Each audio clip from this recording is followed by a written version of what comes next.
Nako, breaking news, ginisa ni Senator Dante Marcoleta itong tungkol sa repatriation na isinasagawa ngayon sa OFW, no? Kasi nababagalan sila. Sabi niya ni Senator Robin Padilla, no? Ang US at ang Israel at ang ibang bansa, ha? Pang international kasi itong balitang ito, no? Dapat alam ng Pilipinas to, no? Dapat aware dito, ha? Ang isang leader, lalo na pag marami kang gabinete, no?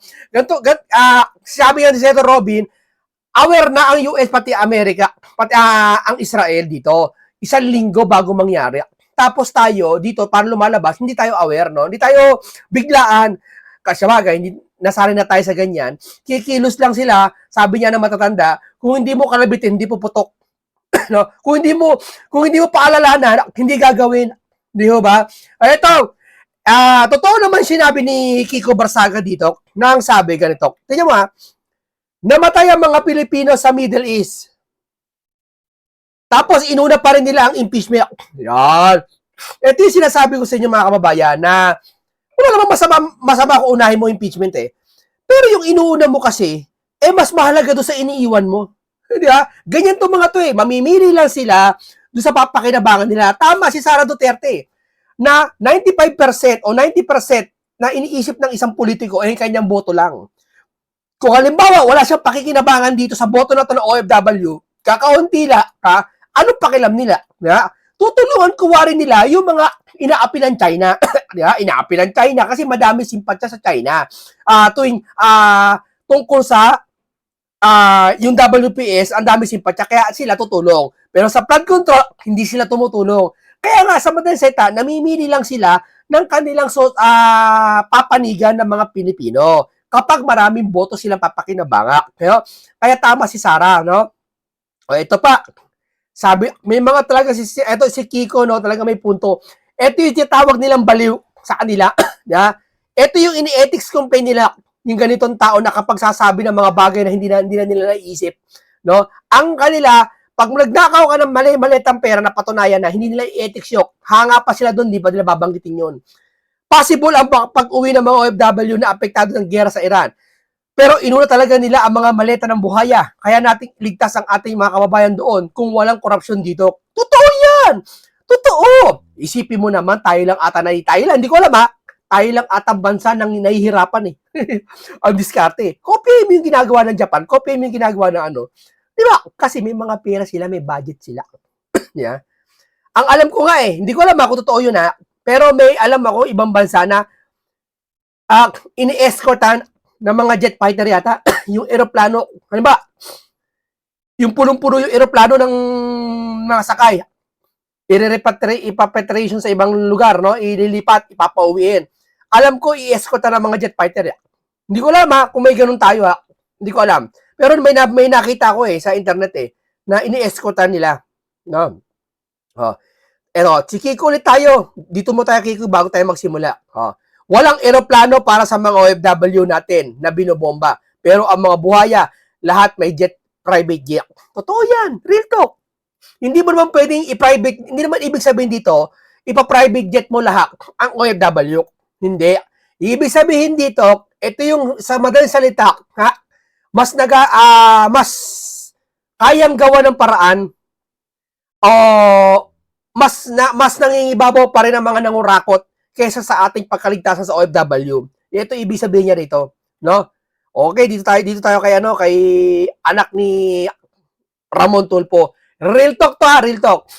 Mon Tulfo, nangangamba sa kaligtasan ng kanyang anak sa gitnang silangan.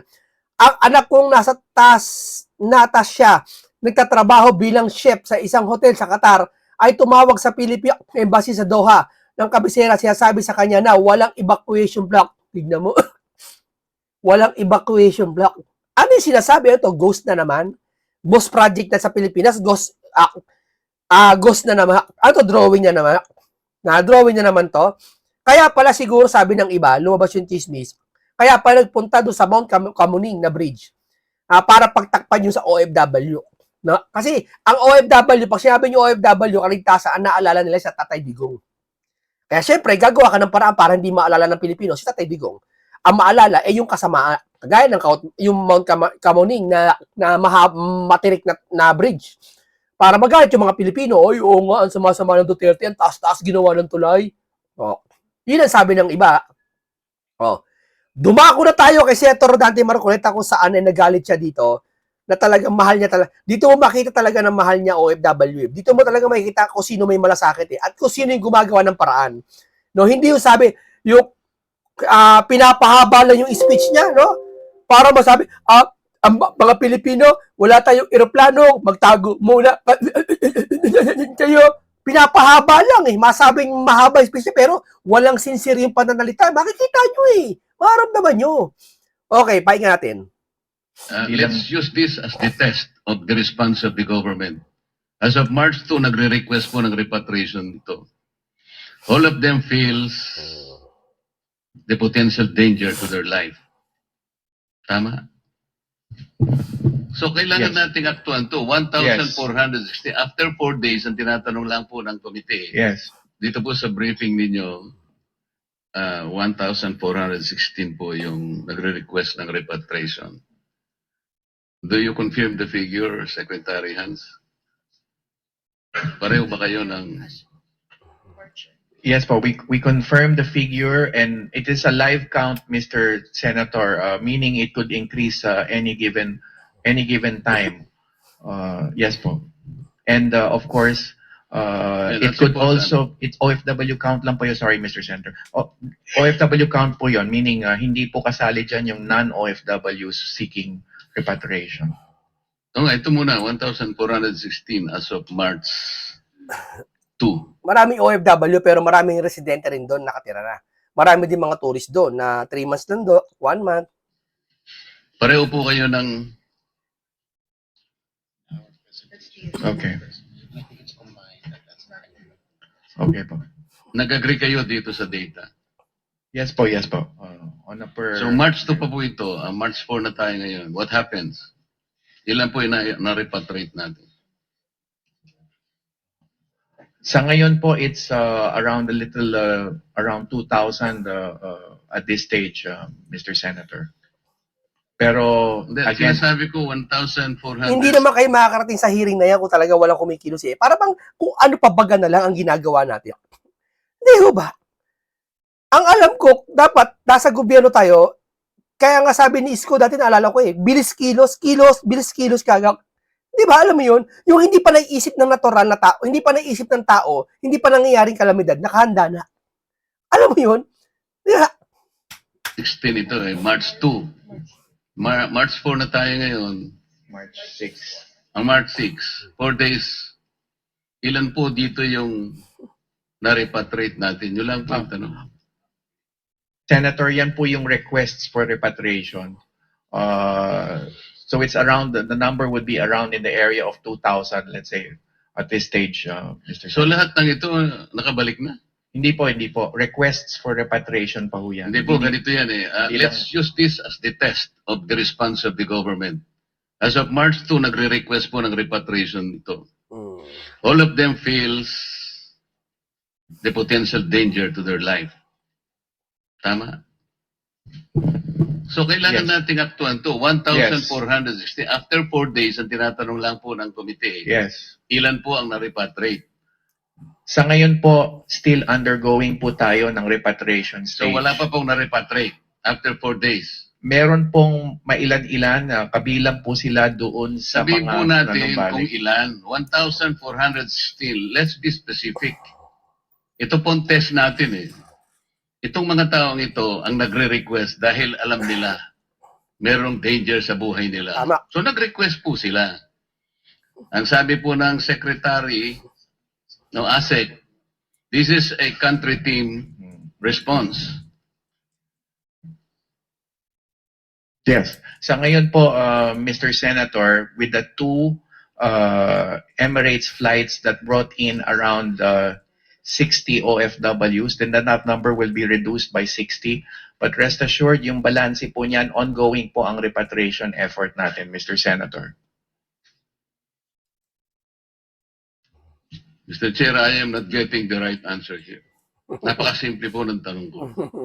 Out of 1,416, 4 days ago, ilan ang na-repatriate. Yun lang po kasi. Yun naman tanong simple, ilan na repatriate nyo? Kung sabihin mo wala, hindi wala. Simple. Yes, ang sinasabi ko po, Mr. Senator, we will subtract the 60 that had returned. Bakit ba, sir? Bakit ba hindi ka sumasagot ng diretso? Kasi ang alam ko sa akin, dati tinuro sa akin ng magulang ko, pag hindi ka sumasagot ng diretso, may isa kang bagay na gustong pagtakpan na palpak ang ginawa mo nung una. Yun ang turo sa akin ng magulang ko. Ewan ko lang sa iyo, sir. Alam ba, ang bagal mo kumilos, dapat pala, doon pala, kumilos ka na. Ngayon lang kayo kikilos kung kailan nagkaroon ng sagsaga ng digmaan. Na? The two Emirates flights for the last 2 days. So 1,400 less. It's around 1,300 remaining still, Mr. Senator. That is how we reply to the potential dangers. Mr. Senator, as I mentioned po at the outset of our presentation, the current repatriation effort still ongoing. There are at least six fronts. Mr. Secretary, ang sinasabi natin, this is not yet the worst scenario. March 2, nagbigay na sila, nagpapagibik na sila, napapasaklolo na sila. Wow. This is one country team approach, sabi ni ASEC. Out of 1,416, 60 ang na-repatriate natin. This is not the kind of response. Mr. Senator, ang hinihingi lang ho namin ay konti pang panahon dahil Hindi, currently naiintindihan ko we are, po yun. we are Naiintindihan ko po undertaking yun. the repatriation effort. We're crossing them over by land. Secretary, Sarado po. what I am presenting is a one-country approach. Hindi po tayo dapat mag-away-away dito. Okay, nagwawala na si Senator Marcoleta. Yari kayo. Sige, sabagot ka lang kasi yung diretso para yan, ay hindi naman yan cross-exam. Hindi naman yan debate. Yan ay nagtatanong lang naman yan kasi ang mahalaga dyan, yung buhay ng mga OFW ngayon. No?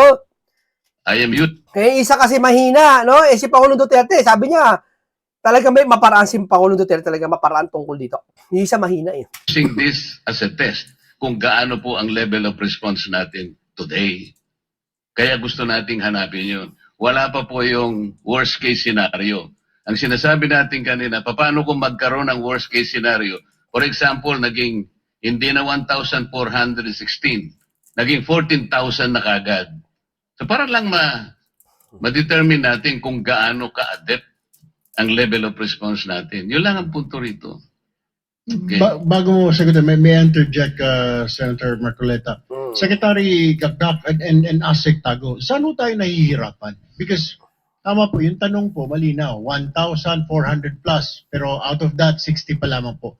Bakit po tayo nahihirapan? Bakit hindi po natin may uwi, may repatriate, maialis yung 1,400 na yan at madala sa safe na lugar? I think that's... Ano ba, sabihin niyo na ba, kukulang ba sa budget? Walang budget? Sa kukunin yung budget? Saan huhugutin? Sabihin niyo lang, kung ano ba talaga kulang? Kasi na-report niya yung iba eh. Di ba, napauwi niya yung iba eh.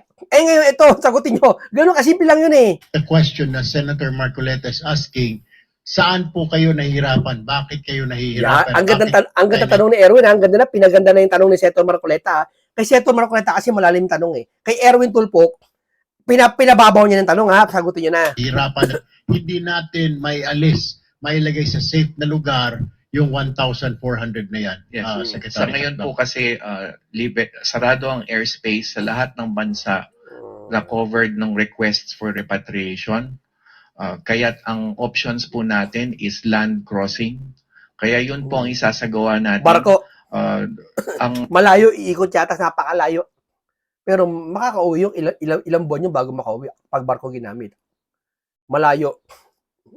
Siguro ba dumating mo ng daan mo ng US, no? Papuntang Israel, papuntang US. Daan ng Hawaii. Tagal nun. Abuti ka ng mga 3 buwan yata doon.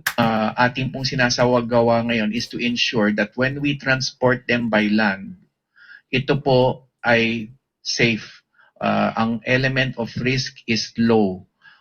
Kaya hindi po ganun kasimple, marami po tayong tao, kaya yung volumes that we intend to transport will have to ensure na ang land route is safe.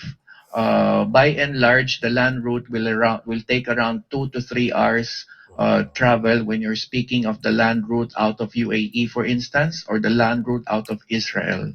But we are imploring the patience of the honorable senators because this is currently being worked out. And once we hit our stride in terms of the land crossings, then we will facilitate the volumes that are necessary to be repatriated. Pero yun po ang main difficulty, Mr. Chair.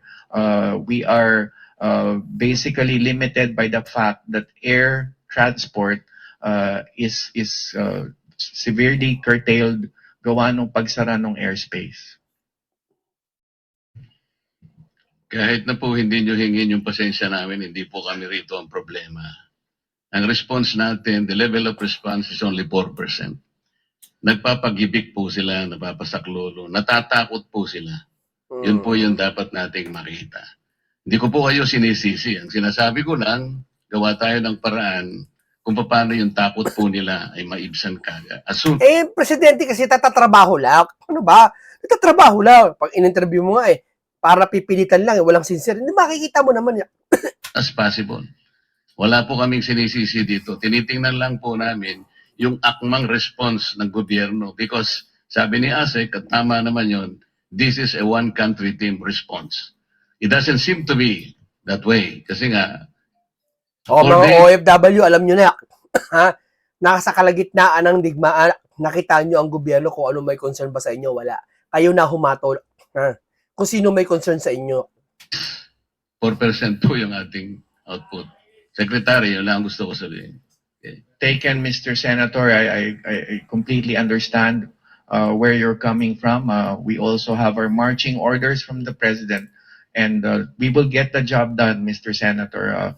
And tama po kayo, ang sagot namin ay dapat bukod sa inyo ay mismo sa ating mahal na OFWs. Thank you. We are just opening the avenues, the tracks, the pathways to repatriation. And so we will get the job done. We will do precisely that, Mr. Senator. Thank you for your assurance, Secretary. Secretary Go po nung Monday, nagpatawag po siya ng meeting. Although I don't have visibility po at my level kung ano po yung nangyari sa meeting, but I know that he called for a meeting already with the economic team. And also, may mga succeeding po meeting with, as mentioned by Secretary Han, sa Malacanang level po. So, but we'll give you updates po later on regarding po ano po yung mga coordination na nangyari. But DTI po is also very closely monitoring the situation. Kasi po ang in-expect namin, nag-usap na kayo on your own Para madali. Ito po hindi madali ang po kasi ito So, kung sasabihin nyo sa amin na nag-meeting po yung patawag ng meeting, hindi po yun ang gusto namin marinig. Pasensya na po kayo, no? Ang impact po kasi nito kalat Yung industry, agriculture, yung workers, DOE, paano ba natin? Ganun po yung gusto namin. Anyway, sana po mabilis na maibigay ninyo para hindi po yung isa-isa. Mahirap pong i-connect yun. Hindi naman po kami masyadong mabilis umunawa na pagdugtungin namin. Mas madali po kasi kung united na po yung approach, mas madali po namin maintindihan yun. Isang tanong na lang, Sir. Go ahead, Senator. Yung pong Talagang inaalam ni Senator Marcoleta yung kalagayan ng bawat no. Ito yung sinasabi niyong walang malasakit. Ito ba yung sinasabi niyong pro-China? Ito ba yung sinasabi niyo na makapili? Yung sinasabihan yung makapili at traidor sa Pilipinas, siya yung nagmamalasakit ng tunay sa lahat. Magmula sa kuryente, OFW, sa mga magsasaka, sa lahat. Hindi niya ginagawa ng iba to Hindi ho ba? Iba yung nagtatrabaho sa nagmamalasakit, tandaan niyo yan. Hindi yung trabaho lang, ang Pangulo, tatrabaho lang. O kaya trabaho lang, walang malasakit. Ganun ba yun? Yusek Echanova? Yes, Your Honor, sir. May tanong po sa inyo kanina. Ang sabi po ninyo, wala pa naman kayong naririnig na ulat na medyo may potential na danger po sa... Naghihintay po ba tayo ng ulat sa labas o kailangan po tayo tayo nang gumagawa ng ulat? Sir, yung mga report po kasi, sir, ini-evaluate po natin yan, sir. And we are determining kung very significant po or hindi. Kasi Yun nga po, but we if don't you are want to dependent on unduly... outside sources, Yes, sir. doon lang kayo gagalaw pag meron. Hindi naman po, sir. We are taking the precautions, sir. What I'm trying to say, sir, is pag mga significant na po talaga yung mga balita natin, of course, we have certain protocols for certain things, sir. Ganito po As far kasi. as operational details, sir, I am not at liberty to divulge the operational details. No. But, We're not asking you operational details. Mm. Ganito po yan eh. Nakita po natin na nag-rest back ang Iran. Pinagbibiran niya yung mga karatig bansa na kung saan ay nakikita nilang merong mga US EDCA. bases ang Amerika, di ba? Karaniwan naman ganun eh. Kasi po dito merong EDCA sa atin. Mm. Na hindi mo niya nakikita yung potential noon sapagkat palagi nating sinasabi, the military bases, tayo po ang we remain full control, management, and ownership of this. Pero kung titingnan po ninyo sa Article 3 ng EDCA, malinaw naman po doon, more specifically under paragraphs 3 and 4, doon po sinasabi natin that the parties agree that the Philippines shall make agreed locations available to the United States forces. In paragraph 4, sinasabi, the Philippines hereby grants the United States operational control of these agreed locations. Iran might understand this as something that is potentially harmful to them also. Eh kung halimbawa ganun pagkakaintindi niya, hindi niyo ba tiningnan ito? Were you able to explain to Iran na wag po ninyong iintindihin na ganun? Baka pati po kami isama ninyo dyan sa kung ano man ang pinag-uusapan ninyo. Kung hindi ninyo pinagkaunawaan, wag niyo po kami isasali dahil ganito. Naintindihan kaya ng Iran? Kasi po baka sabihin niyan ganito eh. Yun po yung gusto ko namin sabihin. Kasi Magaling talaga si Senator Marcoleta. Kukontrain ng iba to, malamang kukontrain to. Tama. Kukontrain to mga pilosopo na kukontrain si Senator Marcoleta. It's a danger talaga. Tapos sasabihin nyo sa amin wala naman po kaming yung iniisip ng Iran, hindi nyo naisip. sir, iba po kasi yung question kanina ni Hindi pala. Honorable Pabayaan mo na. Hindi ganun. Alam mo, ay ina sa mga to, yung gusto nilang sagutin, yung question lang na gusto nilang sagutin, hindi ganun. Yung pag-uusap kahit anong 10 beses magtanong yan, sasagutin mo yan ng mga tuwira. Makikita mo talaga pag walang katwiran yung tao eh. Oo, makikita mo talaga eh. Kanina, sinabi ko lang yun dahil Maghahanap siya ng tanong sa gusto niya sasagutin lang. Mamimili siya ng tanong, sasagutin niya lang. Ako hindi. Kahit di mo tanungin, kahit tanungin mo ako ng iba, sasagot ako. O doon pala tatanong mo, sasagutin ko na. Iyan ang totoong makatwiran. Bago ka pala magtanong, napipredict ko ito tatanong mo, sasagutin na kita. friend, Yun ang tama. miss lang. May I respond, sir? Sir, in the first, ang EDCA site po, sir, ay hindi po siya American bases. Hindi nga niya naiintindihan Yes, sir. na gano'n. These are Philippine bases po, sir. Yes. So, in terms of the nature of bases probably in the Middle East and the Philippines, sir, magkaiba po yun, sir. Kasi yung base po sa Middle East, sir, there are semi-permanent or permanent American bases, sir. So, nandun po yung mga supply depots nila, may deployment po ng personnel. Marami pong personnel ng US doon. Dito po sa atin, wala po, sir. Kasi ang EDCA sites po natin, sir, are Philippine bases that are only made available to them if we allow them. Ganun po yun, sir. Tayong And dalawa, right now, sir, if I may finish. tayong sir. dalawa Yes, sir. nagkakaintindihan tayo dyan. Ang sinatanong ko sa'yo, naiintindihan niya? Well, I cannot answer for O you. yun. Kaya nga, dapat medyo mayroong potential danger. May, Yun ang gusto sana na makita din ninyo. may potential danger. Okay. Hindi na natin alam kung anong gusto nilang gawin ngayon. Oh, hindi natin alam. Hindi daw abot ang rocket. Huwag mo sasabihin yan. Nung 1914 niya eh. Di ba, umabot dito eh. Ha? Kayo naman, kung gugustuhin nilang kalabanan ng kalabak, kaya yan. Hindi abot anya rocket sa Iraq. mula sa Pilipinas. Hindi niya aabot. Jet fighter. Hindi niya aabot ang jet fighter. Barko. Marami ka pa. Kayo naman, oh. Kailangan dapat talaga maghanda dyan. Di ba? Oh, ito po, hindi, bahala sila dyan. Dati problema yan. Problema ng, ng leader natin yan. No, medyo inaalat siguro siya, no? Medyo kinakarma na yata siguro sila kasi niya, parang sunod-sunod ng kalamidad, no? Kalamidad, bagyo sila, no? Napack-check yung mga tulay, sira, mga bumangin, na giba, no? Tapos ngayon, gera na. Oh, ang matinding pagsubok ng Pangulo itong nangyayari sa kanya. Yeah? Talagang sinubok sa talagang, sabi niya, magaling yan, ito, lagpasan mo. Yeah? Kay Pangulong Duterte, pandemic lang ang umano sa kanya. Ito ngayon, mabigat. Mali-maliit ang pera, yung mga magkatag-ulan na naman, April, May, makikita na naman natin kung gaano kahirap ang Pilipino sa baha. Ngayon kasi hindi natin naramdaman kasi summer. Yan ang matindi sa atin.